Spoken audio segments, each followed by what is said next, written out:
بسم اللہ الرحمن الرحیم۔ اعوذ باللہ من الشیطان الرجیم، بسم اللہ الرحمن الرحیم، وبہ نستعین۔ ہماری گفتگو کفایت الاصول کے حصے سوم میں ہے، اور حصے سوم میں بھی پھر اصول عملیہ میں، اور اصول عملیہ میں بھی پھر ہماری گفتگو استصحاب کے بارے میں تھی۔ اب استصحاب کے حجیت کے ادلہ مصنف صاحب پیش کر رہے تھے اخبار اور احادیث میں سے، اس میں سے تیسری حدیث زرارہ صاحب کی انہوں نے پیش کی، جس میں یہ تھا کہ اگر ایک انسان کو شک ہو رہا ہے کہ یہ میری تیسری رکعت ہے یا چوتھی رکعت ہے تو اس میں کیا کرنا چاہیے۔ اس میں امام علیہ السلام نے مختلف اندازوں میں یہ فرمایا، مختلف انداز، کہ آپ کو یقین شک کے ذریعے نہیں توڑنا چاہیے، تو یہ استصحاب پہ دلالت کرتی ہے۔ کہتے ہیں اس میں کچھ اشکالات ہوئے، ان اشکالات میں سے ایک اشکال یہ بھی ہے کہ بھائی یہ استصحاب کی وجہ سے یقین اور شک کی بات نہیں ہو رہی، بلکہ خود شک میں یہ صلاحیت ہی نہیں ہے کہ یقین کو ختم کر سکے، تو اس لیے امام علیہ السلام نے کہا کہ تم یقین کو شک کے ذریعے نہیں توڑو۔ خوب، تو اس لحاظ سے ہم کہیں گے کہ اس رکعت مشکوکہ میں کوئی ایسی خاص خصوصیت نہیں ہے، تو نتیجے میں ہم کہیں گے کہ یہ استصحاب پہ دلالت نہیں کرتی ہے۔ پھر ایک اور روایت ہے، جس روایت کے ناقل کا نام تو انہوں نے بیان نہیں کیا، لیکن کہیں پر جو ہے کیا ہے شرح میں وہ نام ظاہر کیا جاتا ہے کہ وہ محمد ابن مسلم ہے، اور اس نے امام جعفر صادق علیہ السلام سے یہ روایت نقل کی ہے، اور پھر امام نے بھی حضرت علی علیہ السلام سے یہ روایت نقل کی ہے۔ وہ روایت کے الفاظ کیا ہیں کہ جو شخص بھی یقین پر ہو اور پھر اس سے کوئی شک ہو اس اپنے یقین میں، تو اپنے یقین پر چلے، اور شک جو ہے وہ یقین کو نہیں توڑتا، یا یہ کہ یقین کو شک کے ذریعے جو ہے کیا ہے دور نہیں کیا جاتا۔ فرماتے ہیں یہ حدیث اگرچہ احتمال رکھتی ہے کہ یہ قاعدہ یقین پر دلالت کرتی ہے، کیونکہ اس میں جو ہے کیا ہے زمان شک اور زمان یقین الگ الگ ہے، یہ استصحاب پر دلالت نہیں کرتی، کیونکہ استصحاب میں زمان یقین اور زمان شک ایک ہی ہوتا ہے۔ مثلا زید جمعے کے دن عادل تھا، ہفتے کے دن آپ کو شک ہوتا ہے کہ وہی جمعے والی عدالت میں کہ جمعے کو عادل تھا یا نہیں تھا، ٹھیک ہے، تو اس طریقے سے ہم تو کہیں گے کہ یہ پھر زمان تو قاعدہ ساری کی طرف اور شک ساری کی طرف چلا جاتا ہے۔ بہرحال کہتے ہیں کہ اس قسم کے جو ہے کیا ہے قاعدے کے لیے اور استصحاب کے لیے اس قسم کے الفاظ مختلف پیش کیے جاتے ہیں جن سے مراد وہی استصحاب ہوتی ہے۔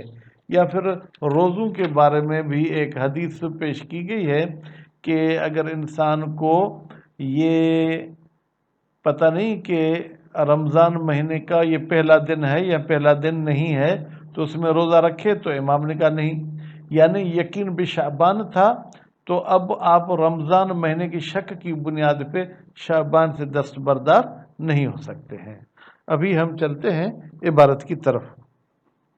بل دعویٰ کرنا کہ ان ظاہر من نفس القضیت، بتحقیق وہ چیز جو ظاہر ہوتی ہے خود قضیے سے، جملے سے، وہ کون سا لا تنقض الیقین بشک والا جملہ، ہوا وہ ظاہر کیا ہے، ان منات حرمت نقض، یہ جو معیار بتایا گیا ہے کہ یقین کو توڑنا حرام ہے، انما یکونو بتحقیق کہ یہ منات اور معیار ہوگا لأجل ما فی الیقین و شک، یہ خود یقین اور شک میں کچھ ایسی قدرتی صلاحیتیں ہیں جس میں ہم کہتے ہیں کہ یقین کو آپ شک کے ذریعے نہیں توڑ سکتے ہیں، اور لا لما فی المورد، یہ ہماری اس رکعت کے بنیاد پہ ایسا نہیں ہے کہ آپ تیسری رکعت چوتھی رکعت میں آپ تیسری رکعت تو گویا کہ احراز کر چکے، چوتھی کا عدم اتیان ہے تو استصحاب جاری کرو۔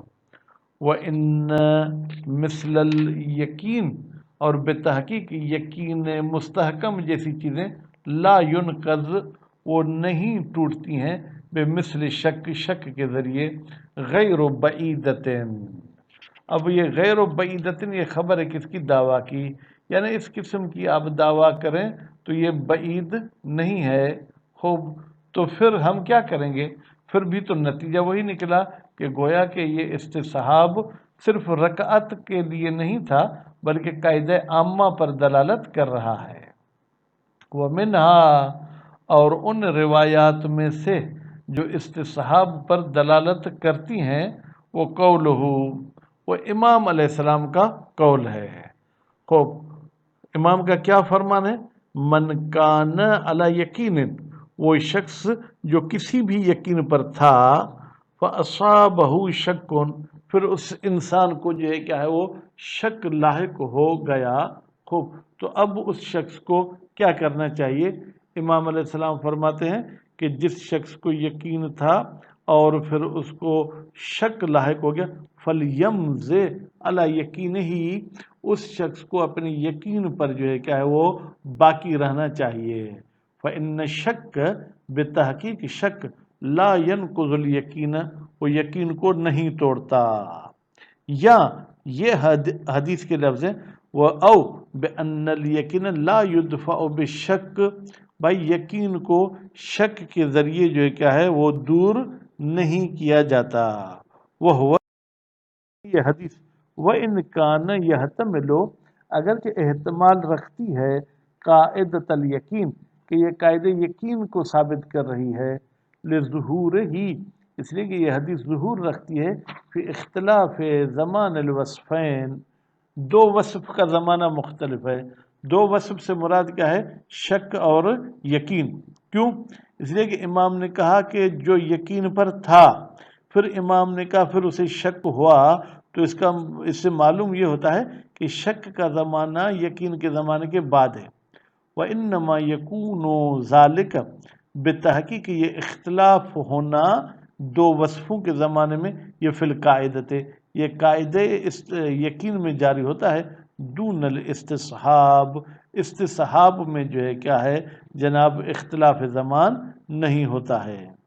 ضرورت کہتے ہیں یہ بات بالکل واضح ہے کیا امکان اتحاد زمان ہما کہ بھائی اسی شک اور یقین کا زمانہ متحد ہوتا ہے باب استصحاب میں.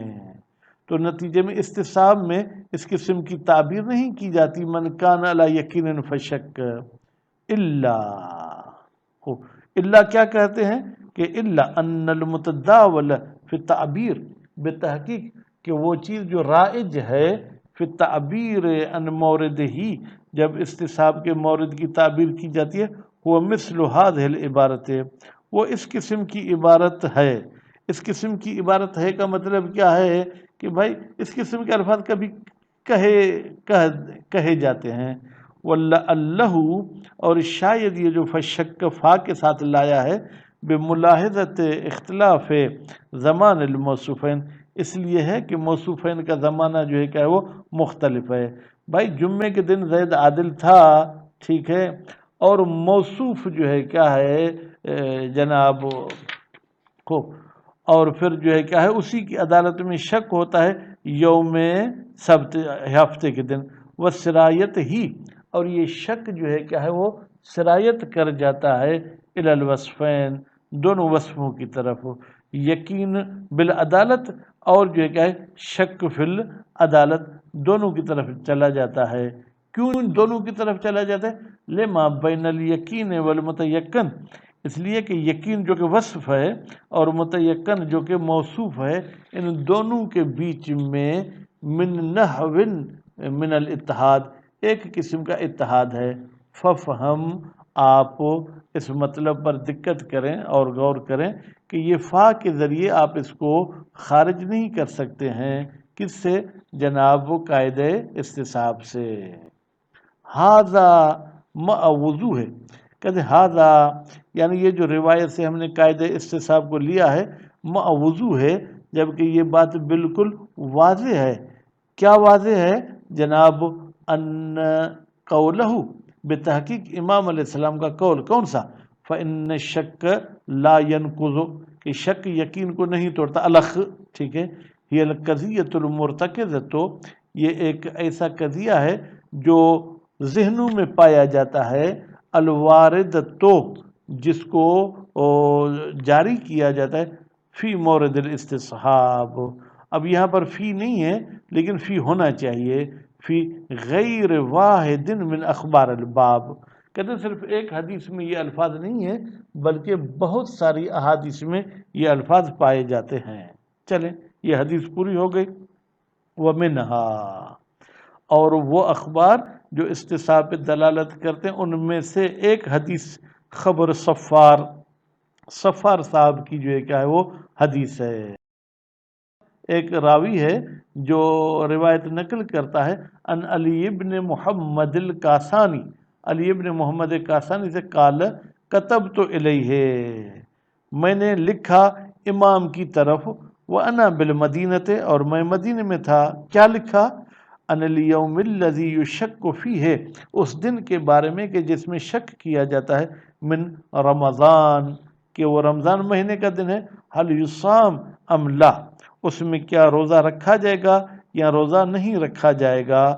فکتب، تو امام علیہ السلام نے لکھا، الیقین لا یدخل فیہ شک، یقین میں شک کو داخل نہیں کیا جاتا.